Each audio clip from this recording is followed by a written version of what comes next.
Presiden Prabowo Subianto berjanji untuk tidak akan melupakan rakyat Aceh saat menghadiri acara silaturahmi dan doa bersama ulama serta tokoh-tokoh Aceh masyarakat se-Aceh di Banda Aceh pada hari Selasa. Saya berjanji, katanya, tidak akan lupa rakyat Aceh, tidak akan lupa perjuangan rakyat Aceh. Ini kehormatan bagi kita.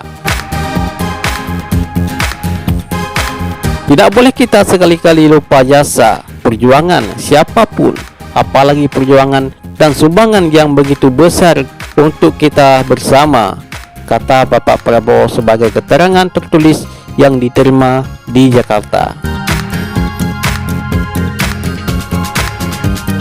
Selain itu, Bapak Prabowo Subianto juga menyebutkan akan melengkapi, pengalar, dan penuhi hal-hal yang masih terjadi kekurangan yang di Aceh.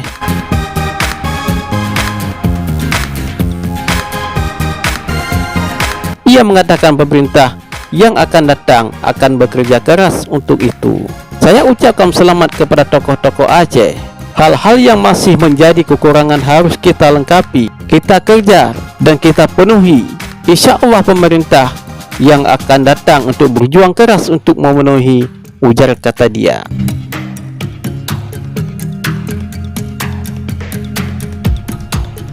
Di akhir sambutan, Bapak Prabowo Subianto menyampaikan apresiasi atas perjuangan masyarakat Aceh. Ketua Umum Partai Gerindra mengaku hatinya penuh cinta dan hormat kepada rakyat Aceh.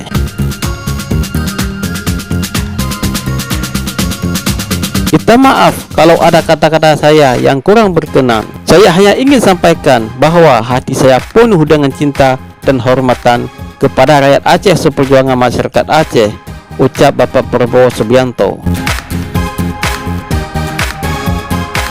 Acara tersebut juga dihadiri oleh Presiden ke-6 RI sekaligus Ketua Majelis Tinggi Partai Demokrat Susilo Bambang Yudhoyono atau yang disebut dengan Bapak SBY, serta Ketua Umum Partai Demokrat Agus. Selain menghadiri acara silaturahmi Bapak Prabowo dengan SBY, dan juga sempat menikmati kopi khas Aceh di salah satunya kedai kopi Banda Aceh. Mereka menyeruput kopi bersama warga dan relawannya.